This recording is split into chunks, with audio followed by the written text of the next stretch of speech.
Hello everyone and welcome. Casey here with Modern Witch Doctor. So today let's talk about an amazing plant that is not only nutritionally beneficial but also medicinally beneficial.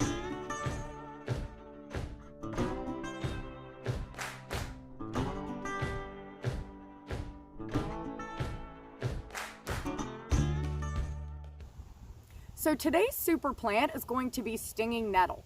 Now, most people know of stinging nettle. It's an extremely common plant across the entire United States.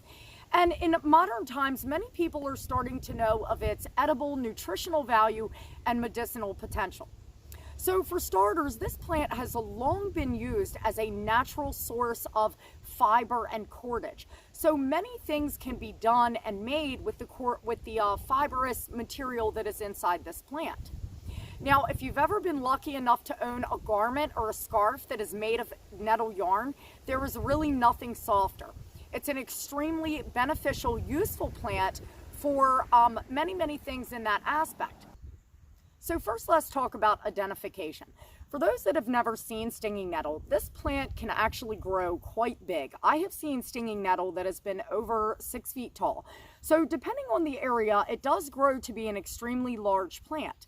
Now, one of the telltale signs of stinging nettle obviously is its stingers. So the entire plant stem is always covered in stingers, and depending on the subspecies, the bottom half of the leaves will have stingers, as well as sometimes the top. Now, each of these leaves obviously are very jagged. So we have the serrated edges, much like a saw.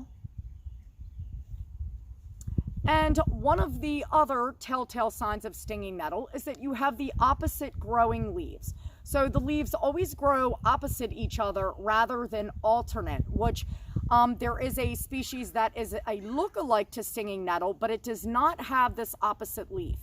So stinging nettle is a really easy plant to identify. It grows in many different habitats.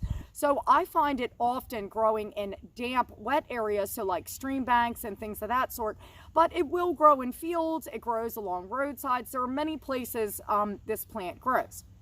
Now, for anybody that's ever been unlucky enough to brush up against stinging nettle, yes, it does not get its name for no reason. This plant will sting the hell out of you, and it's mainly because these little hairs that cover this plant, these are called trichomes, and they actually have similar components to a bee sting. So when you get up against these hairs, or these little hairs get in your skin, they are going to burn and itch much like a bee sting.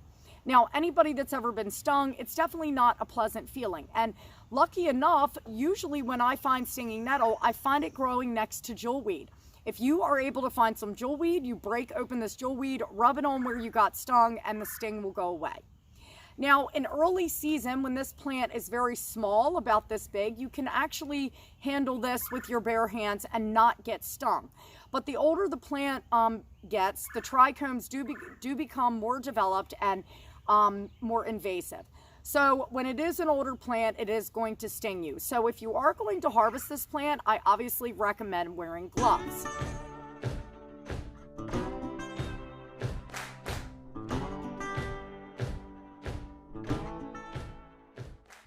So now let's talk about the nutritional aspect for a moment.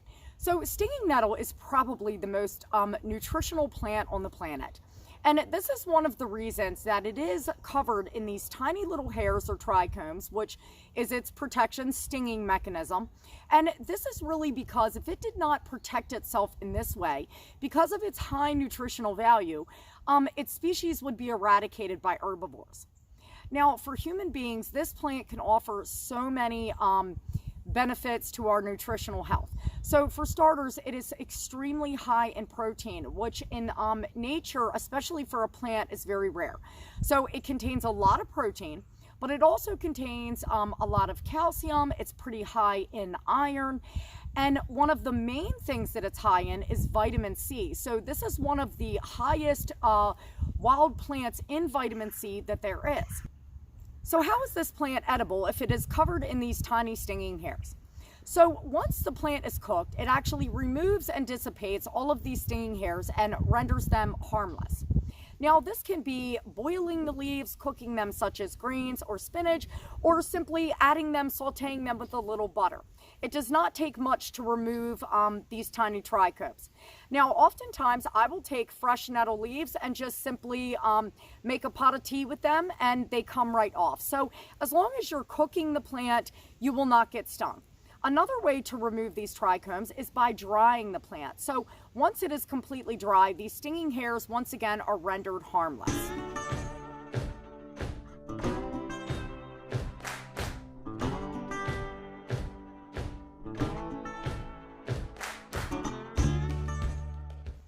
So let's talk about the medicinal qualities of stinging nettle now.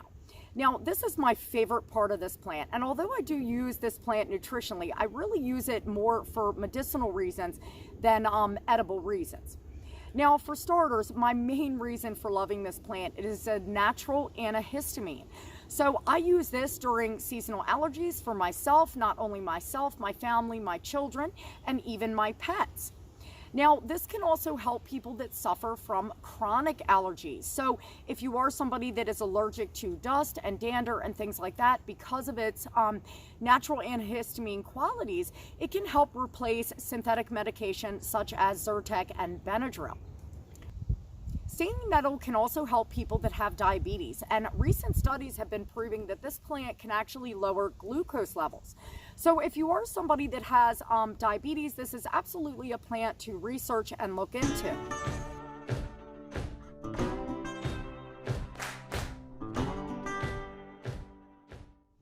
So I'm going to show you guys a little trick if you do get stung. So I just got stung a couple times through my glove because the top of them doesn't have rubber. Once again, it feels like a bee sting, so it definitely hurts. So this is tiny jewelweed coming up. And I will try to get a better photo for you guys.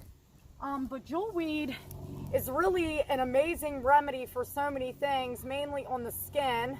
So poison ivy, oak, sumac, this is a topical antihistamine. So I am breaking open the juice of the stem, excuse me, and rubbing it on where I got stung. It basically immediately alleviates the pain. So this also works really good for a bee sting if you're on the trail. So thank you to the jewelweed, because that hurts. So now for my men viewers. Every man should know this plant.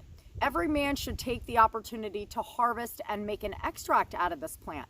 So I'm going to explain to you why. Stinging nettle has long been known to promote healthy prostate and prevent prostate cancer. And in recent human clinical trials, so this means not rats or guinea pig, actual human men, this plant was proven to be extremely effective at alleviating symptoms of PBH, which is enlargement of prostate. Now, unfortunately, by age 60, 50% of men will suffer from this, and the older they get, even more.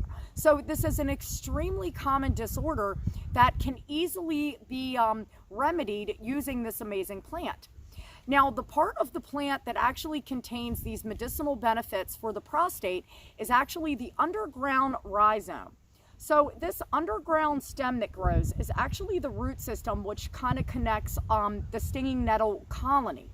So this is the part of the plant that you're going to want to harvest to make extracts with this. Now, usually we do not harvest roots and rhizomes until fall, because this is when the energy of the plant is pulling back and conserving in the roots.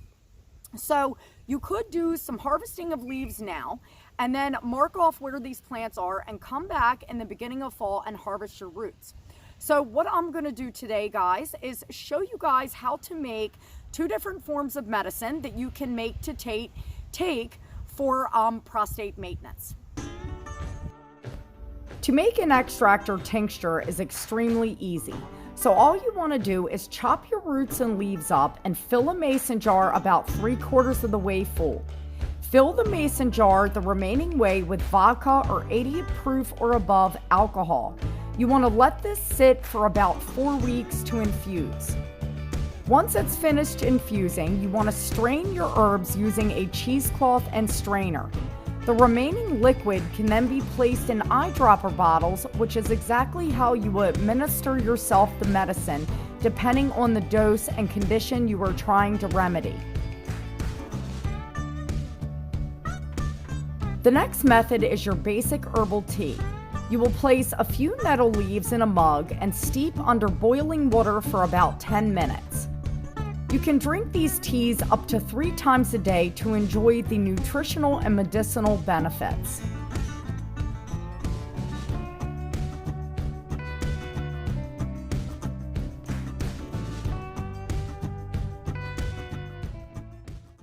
So I hope you guys enjoyed this video. Obviously, this is an extremely beneficial plant for many, many reasons. And I really suggest to all my men viewers to really take advantage of this plant. It grows abundantly and is a wonderful, wonderful medicine in many, many ways. So until next time, guys, get outside and stay wild.